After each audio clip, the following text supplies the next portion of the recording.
1757 সালের পলাশীর যুদ্ধ বাংলার ইতিহাসের এক যুগান্তকারী ও পট পরিবর্তনকারী ঘটনা। শুধু বাংলার ইতিহাসেই নয়, পুরো ভারতীয় উপমহাদেশে পলাশী এক যুগ পরিবর্তনকারী অধ্যায়। মূলত এই যুদ্ধে বাংলার শেষ স্বাধীন নবাব সিরাজউদ্দৌলার ইংরেজ ঔপনিবেশিক ইস্ট ইন্ডিয়া কোম্পানির কাছে পরাজয়ের মধ্যে দিয়ে ইতিহাসের এক নতুন অধ্যায়ের সূচনা হয়। বাংলার পরাধীনতার সূচনার সাথে সাথে ইংরেজ ঔপনিবেশিক শক্তির ভারতীয় উপমহাদেশের অন্যান্য অঞ্চলেও আধিপত্য বিস্তারের সূচনা হয়।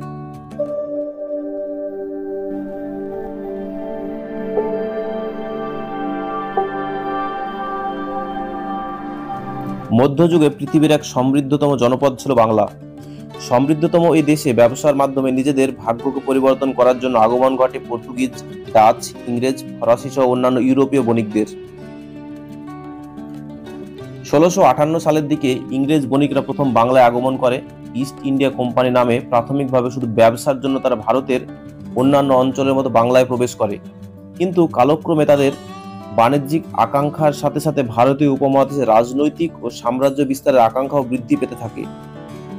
1757 সালের 10ই এপ্রিল নবাব আলীবর্দী খানের মৃত্যুর পর বাংলা, বিহার, উড়িষ্যার নবাব হিসাবে দায়িত্ব নেন তার তরুণ দৌহিত্র সিরাজউদ্দৌলা।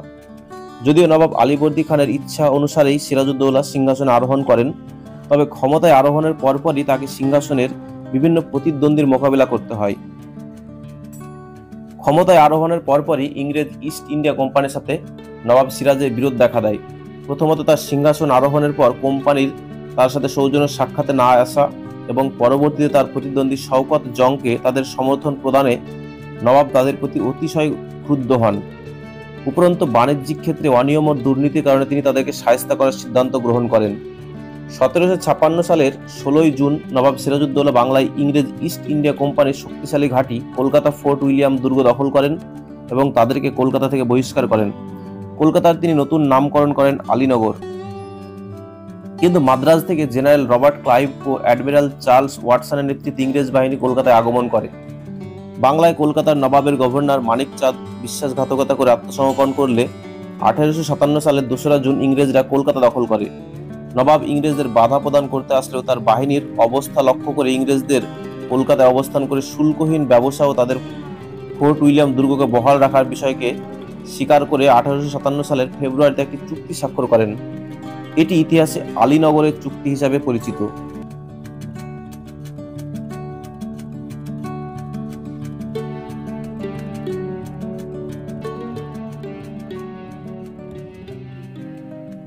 আলীনগরের চুক্তি সম্পূর্ণভাবে ব্রিটিশ ইস্ট ইন্ডিয়া কোম্পানির অনুকূলে হওয়া সত্ত্বেও তারা নবাবের বিরুদ্ধে ষড়যন্ত্র অব্যাহত রাখে।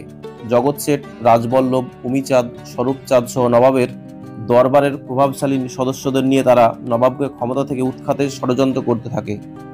সিরাজউদ্দৌলার পরিবর্তে তারা নবাবের আত্মীয় ও প্রধান সেনাপতি মির্জাফরকে বাংলার নবাব হিসাবে ক্ষমতাসীন করার সিদ্ধান্ত গ্রহণ করে। মির্জাফরের সাথে যাবতীয় চুক্তি সম্পন্ন হওয়ার পর 12ই জুন ইংরেজ বাহিনী মুর্শিদাবাদ অভিমুখে যাত্রা করে।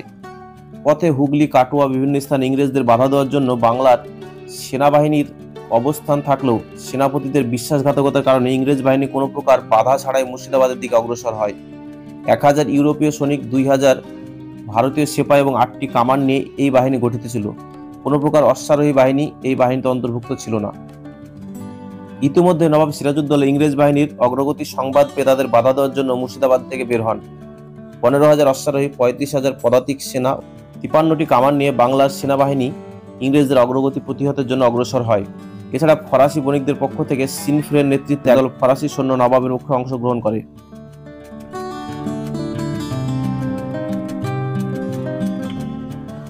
উভয় বাহিনী কলকাতা থেকে প্রায় 97 মাইল উত্তর ও মুর্শিদাবাদ থেকে 30 মাইল দক্ষিণে ভাগীরথী নদীর তীরে বর্তমান পশ্চিমবঙ্গের নদিয়া জেলার পলাশী নামক স্থানে মুখোমুখি হয়। 23শে জুন সকাল থেকে যুদ্ধ শুরু হয়। মীর মদন মোহনলাল বাহাদুর খান, খাজা আব্দুল হামিদ খান, নব সিং হাজারি সহ দেশপ্রেমিক সেনানায়কদের প্রচণ্ড আক্রমণ ইংরেজ বাহিনী কোণঠাসা হয়ে পড়ে এবং তারা পলাশীর আমবাগান আশ্রয় গ্রহণ করে। কিন্তু এই যুদ্ধের এই পুরোটা সময় মির্জাফর, ইয়ার লতিফ ও রায়দুর্লভের নেতৃত্বাধীন নবাবের সেনাবাহিনীর 2/3 নিষ্ক্রিয়ভাবে দাঁড়িয়ে থাকে। ইংরেজ সেনাপতি রবার্ট ক্লাইভ এই তীব্র আক্রমণে বিচলিত হয়ে পড়েন এবং দিনে যথাসম্ভব যুদ্ধ চালিয়ে রাতের আধারে পালিয়ে যাওয়ার সিদ্ধান্ত নেন। যুদ্ধ চলাকালীন সময় হঠাৎ বৃষ্টি হলে বাংলার সেনাবাহিনীর নিকট থাকা কামানের গোলা বারুদ বৃষ্টিতে ভিজে নষ্ট হয়ে যায়। অন্যদিকে ইংরেজ ও ফরাসিদের তাদের গোলা বারুদকে বৃষ্টিতে ভেজার হাত থেকে রক্ষা করতে সক্ষম হয়। বাংলার কামান ব্যবহার অনুপযোগী হয়ে পড়া সত্ত্বেও নবাবের পক্ষে সেনানায়করা যুদ্ধ অব্যাহত রাখেন। যুদ্ধের এক পর্যায়ে ইংরেজদের কামানের গোলার আঘাতে সেনাপতি মীর মদন মৃত্যুবরণ করলে নবাব সিরাজউদ্দৌলা বিচলিত হয়ে পড়েন। তিনি প্রধান সেনাপতি মির্জাফরকে ডেকে পাঠান এবং তার পরামর্শের জন্য। মির্জাফর নবাবকে সেদিনকার মতো যুদ্ধ বন্ধ করে পরদিন নতুন উদ্যমে যুদ্ধ করার পরামর্শ দেন। সেনাপতি মোহনলালের প্রবল আপত্তি থাকা সত্ত্বেও নবাব সেদিনকার মতো যুদ্ধ বন্ধ করে সৈনিকদের প্রত্যাবর্তন করার আদেশ দেন। মির্জাফর ইতিমধ্যে ক্লাইভকে এই সংবাদ প্রেরণ করেন এবং তাকে আক্রমণ করতে বলেন। মির্জাফরের নিকট থেকে এই সংবাদ পাওয়ার সাথে সাথে ক্লাইভ নব উদ্যমে নবাবের বাহিনীকে আক্রমণ করেন। যুদ্ধ প্রত্যাগত নবাবের অপ্রস্তুত বাহিনী এই আক্রমণে ছত্রভঙ্গ হয়ে পড়ে এবং তারা যত্রযত্র ছড়িয়ে পড়ে। বিপর্যয়কর এই পরিস্থিতিতে নবাব সিরাজউদ্দৌলা রাজনীতি রক্ষার জন্য মুর্শিদাবাদের দিকে পালিয়ে যান। জেনারেল ক্লাইভ নবাবের বিশ্বাসঘাতক প্রধান সেনাপতি মির্জাফরের সাথে মুর্শিদাবাদ দখলের উদ্দেশ্যে যাত্রা শুরু করেন। মুর্শিদাবাদ থেকে স্ত্রী লুৎফুন্নিসা ও কন্যাকে নিয়ে ইংরেজ বাহিনীকে বাধা দেওয়ার জন্য বিহার সীমান্তে মোতায়েন করা সেনাবাহিনীর সাথে মিলিত হওয়ার জন্য তিনি পাটনার দিকে রওনা করেন। কিন্তু পথে ভগবানগোলা নামক স্থানে তিনি মির্জাফরের জামাতা মীর কাসিমের হাতে বন্দী হন। বন্দী অবস্থায় তাকে মুর্শিদাবাদে নিয়ে আসা হয়। মির্জাফরের পুত্র মিরনের অধীনে তাকে বন্দী করে রাখা হয়। 29 জুন ইংরেজ বাহিনী মুর্শিদাবাদে প্রবেশ করে এবং মির্জাফর বাংলার নবাব হিসেবে অভিষিক্ত হন। 3রা জুলাই মির্জাফরের পুত্র মিরনের নির্দেশে মোহাম্মদী বেগ নামে এক ঘাতক নবাব সিরাজউদ্দৌলাকে হত্যা করেন। মির্জাফর বাংলার নবাব হওয়া সত্ত্বেও বাংলার শাসনের মূল ক্ষমতা চলে যায় ইংরেজ ইস্ট ইন্ডিয়া কোম্পানির হাতে। পলাশীর যুদ্ধে বিজয়ের মধ্যে দিয়ে ভারতীয় উপমহাদেশে ইংরেজরা তাদের সাম্রাজ্য বিস্তারের সূচনা করেন। পলাশীর যুদ্ধে নবাব সিরাজউদ্দৌলার পরাজয়ের মধ্যে দিয়েই বাংলা তথা ভারতীয় উপমহাদেশে 190 বছরের পরাধীনতার যুগের সূচনা হয়।